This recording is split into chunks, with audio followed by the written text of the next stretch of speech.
Simon Cowell's journey to becoming one of the most powerful figures in entertainment was shaped by a difficult and lonely childhood.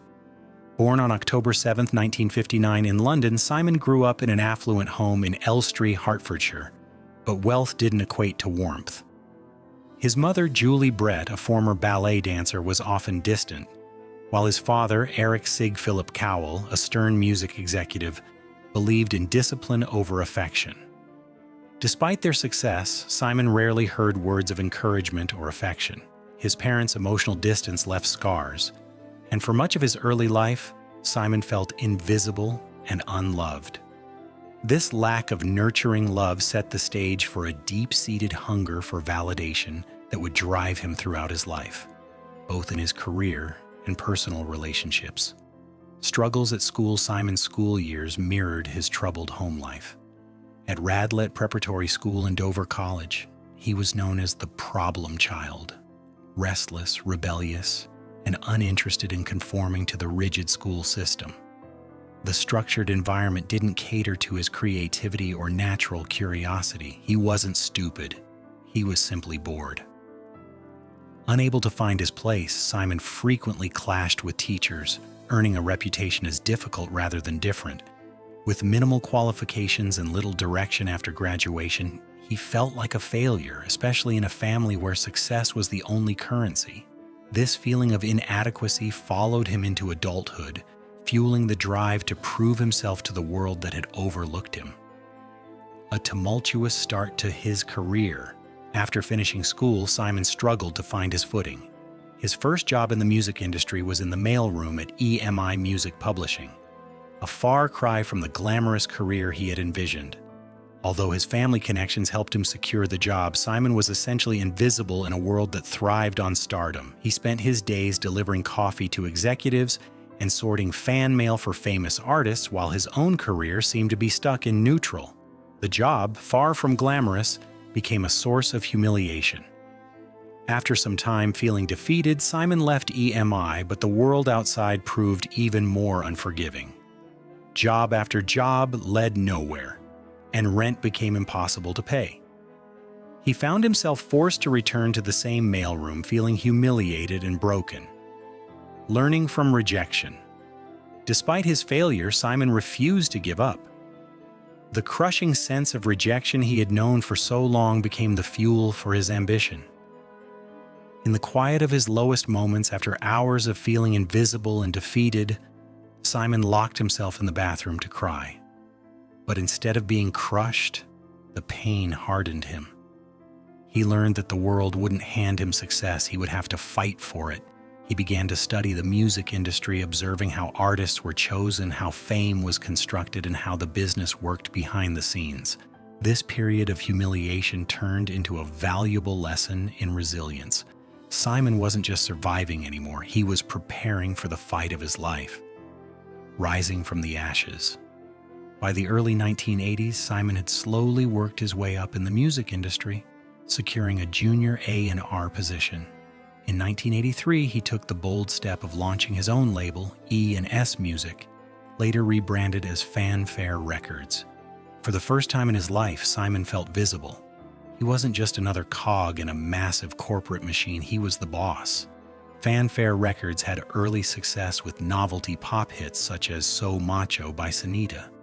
The success brought money, flashy dinners, and industry recognition. Simon, who had once felt invisible, was now someone who commanded attention. His newfound power fueled a lifestyle of parties, expensive clothes, and a reputation as a rising star in the industry, but his newfound success was fragile. The spark of resilience. But Simon Cowell was not a man to be easily defeated. Even in his darkest moments, there was something stubborn inside him that refused to stay down. Slowly, painfully, Simon began to rebuild. He took meetings he didn't want to take, pitched ideas to people who had written him off, and accepted consulting gigs just to survive. He swallowed his pride bit by bit and started over. During this time, Simon learned a crucial lesson. Critics didn't sell records, ordinary people did. If he wanted to succeed, he couldn't aim for the approval of industry insiders. He had to understand the tastes of the masses and build his success from there. This shift in mindset would set him on the path to becoming one of the most influential figures in entertainment. A new approach to fame. Simon Cowell's resilience paid off in the early 1990s when he began to establish himself as a powerful figure in the television industry. He became involved in producing American Idol, The X Factor, and Got Talent, shows that would make him a household name. Simon's understanding of what the public wanted, combined with his ruthless ambition, allowed him to create television formats that appealed to millions.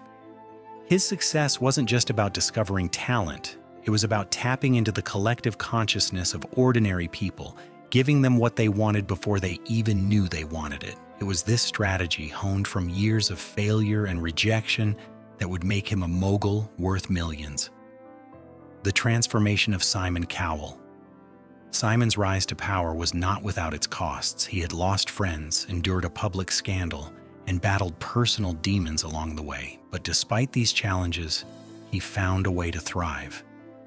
By the age of 65, Simon had become the mogul who shaped the careers of artists like Kelly Clarkson, One Direction, and Susan Boyle.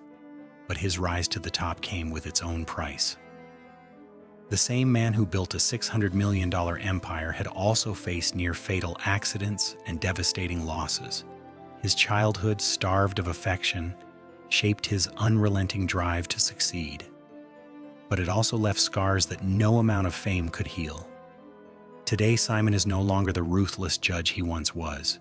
He moves carefully, holding his son Eric tighter, as if afraid that time is running out. His story is a testament to the power of resilience, but also to the emotional cost of fame, the price of fame. Simon Cowell's life story is one of reinvention, resilience, and relentless ambition. From a boy starved of affection to a mogul who redefined television, Simon's journey was shaped by his struggles and his hunger for validation. His childhood may have been filled with neglect and emotional pain, but those early experiences laid the foundation for his success. Simon learned early on that the world doesn't care about your feelings, it only cares about what you can deliver. And deliver he did. However, as he reached the pinnacle of success, Simon found that no amount of fame or fortune could shield him from the emotional toll of his past. His story is a reminder that even the most powerful people have their own battles to fight.